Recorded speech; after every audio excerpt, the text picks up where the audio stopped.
जय श्री महाकाल। आज हम आपको भगवान सदाशिव के षडक्षर अथवा पंचाक्षर मंत्र यानी ओम नमः शिवाय से संबंधित एक कथा प्रसंग सुना रहे हैं। प्राचीन समय में एक बार बड़े तेजस्वी वत्स नामक मुनि भ्रमण करते हुए सूत जी के आश्रम में पहुंचे। सूत जी ने भक्ति से प्रणाम करके पाद्य अर्घ्य आदि देकर मुनि की पूजा करी और कुशल क्षेम पूछने के बाद सूत जी की प्रार्थना से चातुर्मास व्रत का अनुष्ठान करने के लिए वत्स मुनि उनके यहाँ ठहर गए। सूत जी विनय पूर्वक उनकी सेवा करने लगे। महर्षि वत्स दैनिक कार्य से निवृत्त होकर रात्रि के समय अवकाश मिलने पर सूत जी को विचित्र कथाएं सुनाया करते थे। एक बार कथा के अंत में सूत जी ने विस्मित होकर महर्षि वत्स जी से पूछा कि हे भगवान, आपका ये शरीर इतना सुकुमार है और आप अनेक विचित्र कथाएं कहते हैं। हे तात, मुझे बतलाइए कि इतनी छोटी अवस्था में आपने घटनाएं कैसे देखी। हे मुनीश्वर, ये आपकी तपस्या का प्रभाव है अथवा किसी मंत्र का फल है। वत्स मुनि हंसकर बोले, हे सूत जी, तुमने बहुत ठीक पूछा, ये मंत्र का ही प्रभाव है। मैं प्रतिदिन शिव जी के समीप उनके षडक्षर मंत्र का 8000 जप किया करता हूँ। इसी के प्रभाव से मेरी युवावस्था तीनों काल में एक सी ही लगती है और मुझे सदैव भूत भविष्य का ज्ञान बना रहता है। मेरा जन्म हुए 1000 वर्ष हो गए हैं। हे महामते, सदाशिव जी की प्रसन्नता से मैंने जिस प्रकार सिद्धि प्राप्त करी है उसका वृतांत मैं विस्तार से तुम्हें सुनाता हूँ। एक बार वनों में भ्रमण करते करते मैं महर्षि देवरात ऋषि के आश्रम में पहुंचा। ऋषि के मृगावती नाम की एक रूप गुण संपन्न कन्या थी। उन्होंने शुभ मुहूर्त में बड़ी प्रसन्नता से मेरे साथ अपनी कन्या का विवाह कर दिया। मैं मृगावती के साथ आनंद से रहने लगा, परंतु मेरे भाग्य में यह आनंद अधिक काल के लिए नहीं था। एक दिन मृगावती अपनी सहेलियों के साथ वन में विचरण करने लगी। घूमते घूमते उसका पैर घास फूस से ढके हुए एक भयंकर नाग के सिर पर पड़ गया। सर्प ने क्रोध में आकर मृगावती को काट लिया और वो तत्काल मर गई। सखियों ने आकर ये दारुण वृतांत मुझे सुनाया। मैं ये दुखद वृतांत सुनते ही हाहाकार करता हुआ घटना स्थल पर जा पहुंचा और अपनी प्राण प्रिया को निर्जीव देखकर छाती पीट पीट कर विलाप करने लगा और करुण स्वर से रोने लगा। इस प्रकार हृदय विदारक विलाप करते करते दुखी होकर मैंने चिता बनाई। मृगावती के शरीर को उस पर रखकर अग्नि लगा दी और स्वयं भी उस चिता पर चढ़ने लगा। इतने में ही मेरे कुछ मित्र इस दारुण वृतांत को सुनकर वहां पहुंच गए और उन्होंने मुझको समझा बुझाकर आत्महनन रूपी दुष्कर्म से रोक लिया और आश्रम में ले गए। आधी रात तक तो मैं किसी प्रकार विलाप करता हुआ आश्रम में पड़ा रहा, पर जैसे ही मेरे समीपवर्ती लोग सो गए तैसे ही मैं कांता के वियोग में यानी अपनी पत्नी के वियोग में विलाप करता हुआ आश्रम को त्याग कर निर्जन वन की ओर निकल पड़ा। लेकिन वे मुझे फिर पकड़ लाए और आश्रम में लाकर फटकारते हुए उन्होंने कहा कि हे कामी, तुमको धिक्कार है। ब्रह्म ऋषि होकर तुम स्त्री के लिए इस तरह रोते हो। हम, तुम और संसार के सब प्राणी जो भूमि से उत्पन्न हुए हैं वे सब मरेंगे। इसके लिए विलाप करने से क्या लाभ है। किसी के साथ बहुत दिन तक एकत्र वास नहीं होता है। दूसरों की कौन कहे, अपने शरीर का भी अधिक दिन का साथ नहीं रहता।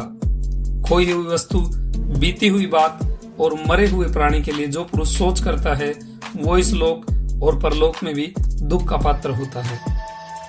आश्रम में आने पर मेरा दुख कोप रूप में परिणित हो गया और मैंने आंखों के सामने आए हुए सभी सर्पों को मारने की प्रतिज्ञा कर ली।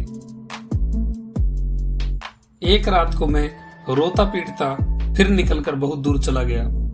इधर जब मेरे मित्रों की नींद खुली तो वे मुझे न पाकर बहुत दुखी हुए और खोजने निकले।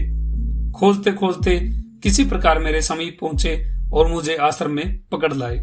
इसके बाद आश्रम में रहकर सर्प जाति का विनाश करना ही मेरे जीवन का एकमात्र कर्तव्य बन गया था। उसी दिन मैं ब्राह्मण व्रति का परित्याग कर एक मोटा सा डंडा ले सांपों की खोज में निकला।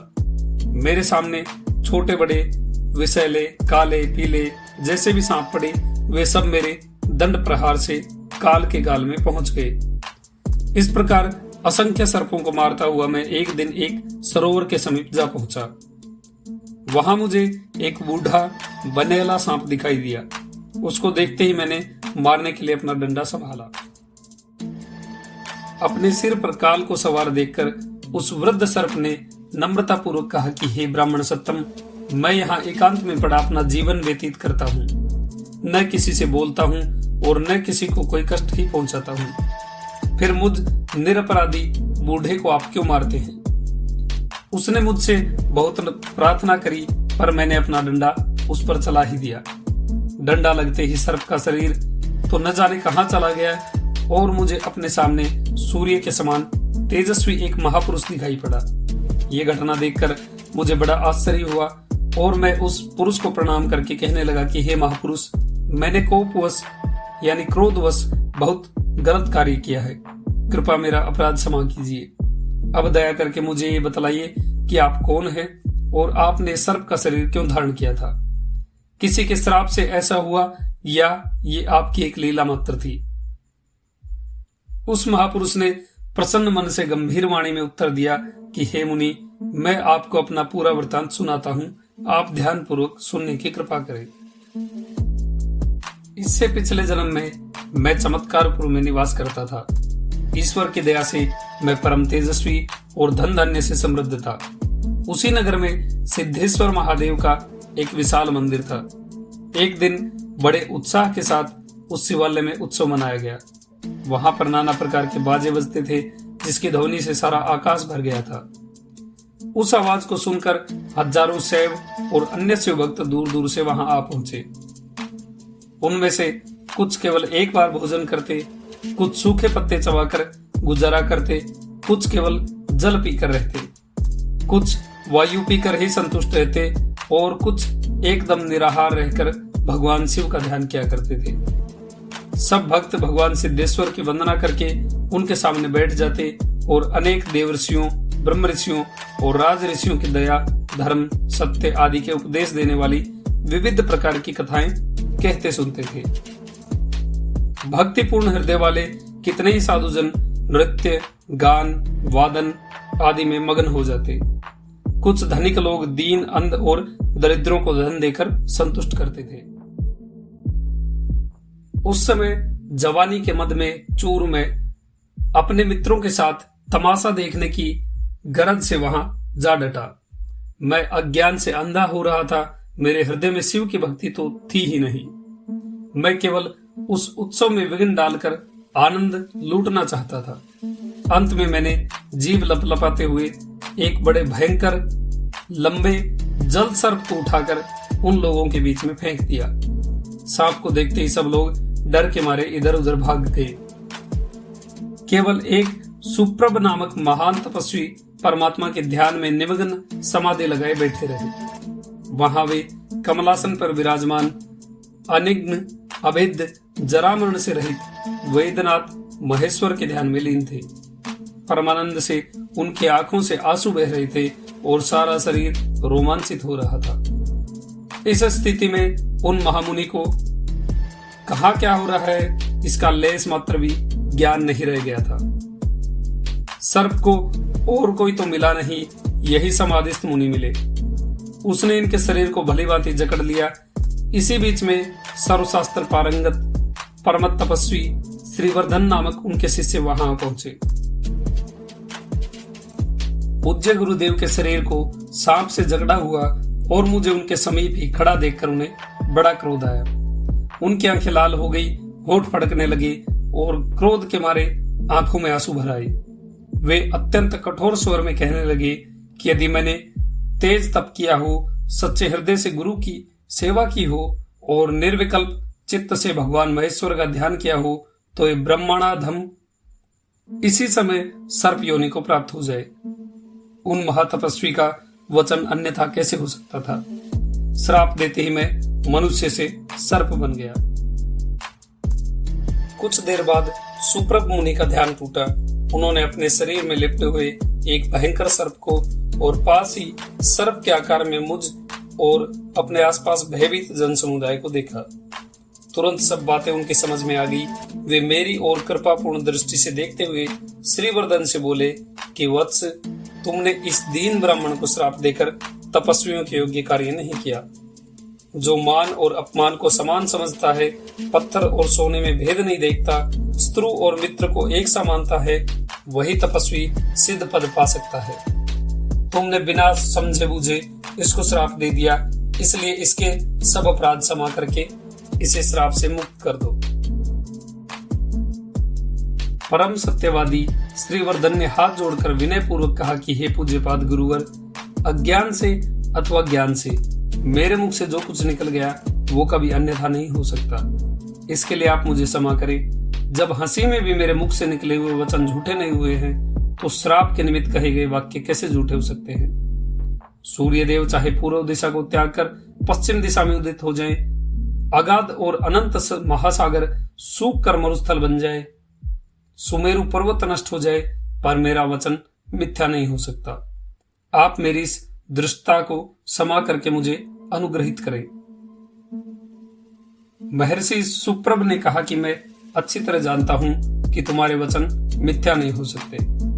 तुम्हें इस प्रकार उपदेश देना इस समय के लिए नहीं, बल्कि इसलिए है कि भविष्य में कभी तुम्हें ऐसा करने का साहस न हो। गुरु का यह कर्तव्य है कि वो वयस्क शिष्य पर सदा शासन करता रहे। तुम तो अभी बालक हो, तुम्हें उपदेश देना तो मेरा परम कर्तव्य है। क्षमा से सब सिद्धियां प्राप्त होती हैं, तपस्वियों के लिए तो क्षमा से बढ़कर कोई शस्त्र है ही नहीं। पापी के प्रति भी अपने मन में पाप बुद्धि नहीं लानी चाहिए। उपकार करने वाले के प्रति तो जो सज्जनता प्रकट करता है उसमें क्या विशेषता है। जो मनुष्य अपकार करने वाले के साथ उपकार करता है, वास्तव में वही साधु है। इस प्रकार अपने शिष्य को अनेक प्रकार के उपदेश देकर वे ऋषि मुझसे कहने लगे, हे भाई, तुम्हारी ये दशा देखकर मुझे बड़ा दुख है, परंतु अब कोई उपाय नहीं है। इस सत्याश्रित का कथन त्रिकाल में भी अन्यथा नहीं हो सकता। अतः तुमको सर्प योनि से मुक्त होने के लिए कुछ समय की प्रतीक्षा करनी ही पड़ेगी। तब मैंने बड़ी नम्रता के साथ पूछा कि हे महाराज, मैं बड़ा अज्ञानी और दीन हूं, मुझ पर कृपा करके बतलाइए कि इस श्राप का अंत कब होगा। महर्षि सुप्रभ ने कहा कि जो व्यक्ति शिवालय में एक घड़ी भर नृत्य गीत आदि करता है, उसके पुण्य का पारावार नहीं रहता, और जो शिव के उत्सव में एक घड़ी भर भी विघ्न डालता है, उसके पाप का ठिकाना नहीं रहता। तुमने इस महोत्सव में विघ्न डालकर घोर पाप किया है। अब केवल बातों से काम नहीं चलेगा, मैं उपाय बताता हूं। उसके करने से ही इस घोर पातक से छुटकारा मिल सकता है। वह उपाय है शिव षडक्षर मंत्र का जप। शिव जी के ओम नमः शिवाय इस षडक्षर मंत्र के जप करने से ब्रह्म हत्या जनित पाप से भी मुक्ति मिल जाती है। षडक्षर मंत्र का यदि 10 बार जप किया जाए तो एक दिन के सब पाप दूर हो जाते हैं। 20 बार के जप करने से साल भर के पाप नष्ट हो जाते हैं। इसलिए यदि तुम जल में बैठकर इसी मंत्र का जप करो तो धीरे धीरे तुम्हारे सब पाप नष्ट हो जाएंगे। कुछ दिनों के बाद वत्स नामक एक ब्राह्मण आएंगे। उनके डंडे की चोट खाते ही तुम्हें इस योनि से मुक्ति मिल जाएगी। महर्षि के उपदेश से मैं तभी से इस जलाशय में बैठा भक्ति युक्त चित्त से षडक्षर मंत्र ओम नमः शिवाय का जप किया करता था। आज आपके प्रसाद से मुझे सर्प योनि से छुटकारा मिल गया। देखिए, मुझे ले जाने के लिए ये देव प्रेषित दिव्य विमान आ रहा है। अब मैं इसी पर बैठकर परम धाम को चला जाऊंगा। आपने मेरा बड़ा उपकार किया है। मुझे बताइए कि इस ऋण से मुक्त होने के लिए मैं आपकी क्या सेवा करूं।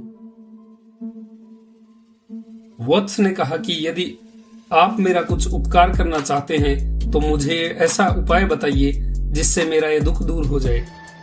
दुश्मन, व्याधि, दरिद्रता आदि से भी मुझे कभी दुख न उठाना पड़े। उस दिव्य पुरुष ने कहा कि हे मुने, शिव जी का षडक्षर मंत्र प्राणियों के सब अशुभों का हरण करता है।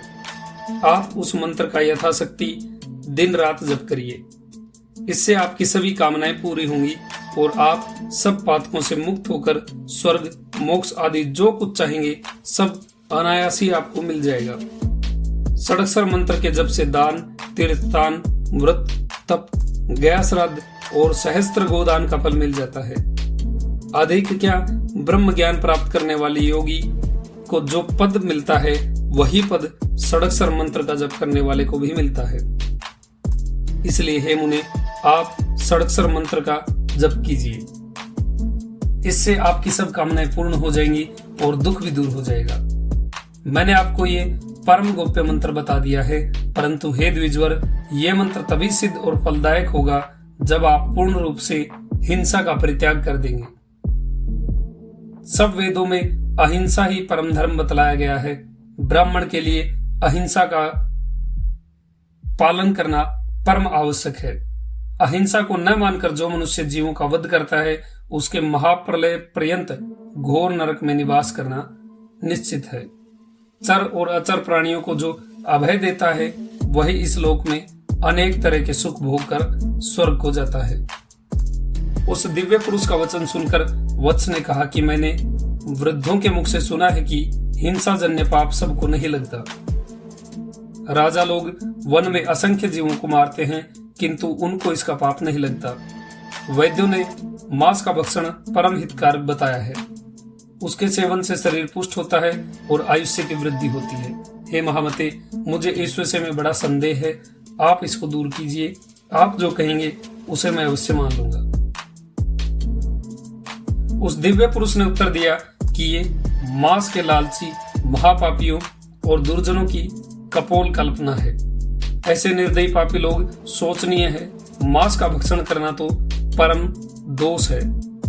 मांस से न तो आयु की वृद्धि होती है और न बल बढ़ता है। इसके भक्षण से आरोग्य लाभ भी असंभव है। मांस के खाने वाले अनेक रोगों से पीड़ित, दुर्बल और अल्पायु को प्राप्त होते हैं, यानी वो कम उम्र में ही मरते हैं। इसी प्रकार मांस का परित्याग करने वाले मनुष्य निरोग और स्वस्थ रहकर पृथ्वी में आनंद लेते हुए दिखते हैं। उनकी आयु भी लंबी होती है। अतः मांस के भक्षण से कुछ भी लाभ नहीं है। हाँ, हानि तो अवश्य ही होती है। मांस का भक्षण करने वाला मनुष्य घोर नरक में जाता है। घास, लकड़ी आदि स्थावर पदार्थ से तो मांस मिलता नहीं, प्राणी का शरीर काटने से ही वो मिलता है। जो कष्ट अपने अंग काटने से अपनी आत्मा को होता है, वही कष्ट दूसरे की आत्मा को उसके अंगों को काटने से होता है। ऐसा समझकर जीवों की हत्या कभी नहीं करनी चाहिए। केवल उनके सौंदर्य और उनमें दिखती हुई जगदीश्वर की कारीगरी को देखना और सराहना उचित है, यानी भगवान की कारीगरी और भगवान की महिमा को दूसरे प्राणियों में देखना चाहिए। हिंसा करने का पाप केवल एक व्यक्ति को नहीं होता, किंतु 8 व्यक्तियों को होता है। जीव को मारने वाला, अनुमोदन करने वाला, उसका मांस काटने वाला, खरीदने वाला, पकाकर तैयार करने वाला, परोसने वाला और भक्षण करने वाला, यानी खाने वाला। ये 8 प्रकार के घातकी होते हैं। ये 8 उस हिंसा जनित पाप के भागी होते हैं। जो व्यक्ति मन, वचन और कर्म कभी हिंसा नहीं करता, वो जरा और मरण से रहित परम पद को प्राप्त होता है।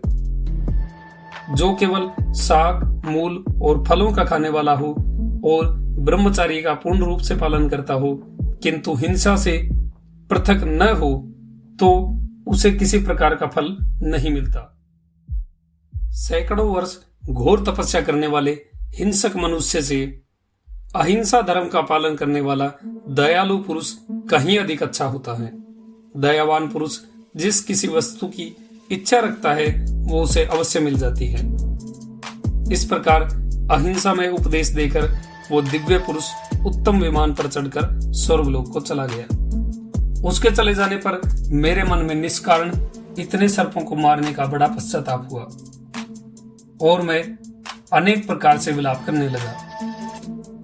अंत में मैंने निश्चय किया कि अब मैं हिंसा का सर्वथा परित्याग कर शिव दीक्षा ले महेश्वर की पूजा करूंगा। संसार के जितने भी सुख हैं वे तप से बहुत जल्दी मिल जाते हैं। उसी समय मैंने भक्ति युक्त चित्त से शिव जी की दीक्षा ले ली और मौन धारण करके दिन रात का सारा समय एक पेड़ के नीचे बिताता हुआ सब शरीर में भस्म रमाए षडक्षर मंत्र का जप करता हुआ विचरने लगा। अंत में सिद्धेश्वर महादेव की शरण में पहुंचकर अहिर्निश उनकी आराधना और षडक्षर मंत्र का जप करने लगा। इस तप के ही प्रभाव से मेरा यौवन सदा के लिए स्थायी हो गया है।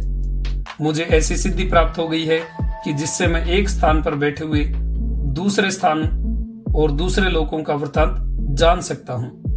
उसी तप के प्रभाव से मुझ में आकाश मार्ग से आने जाने की शक्ति भी आ गई है।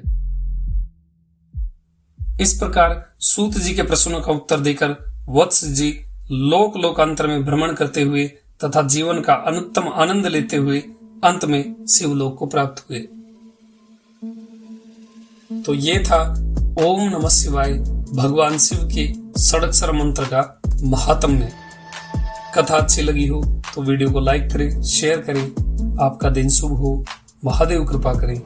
जय श्री महाकाल।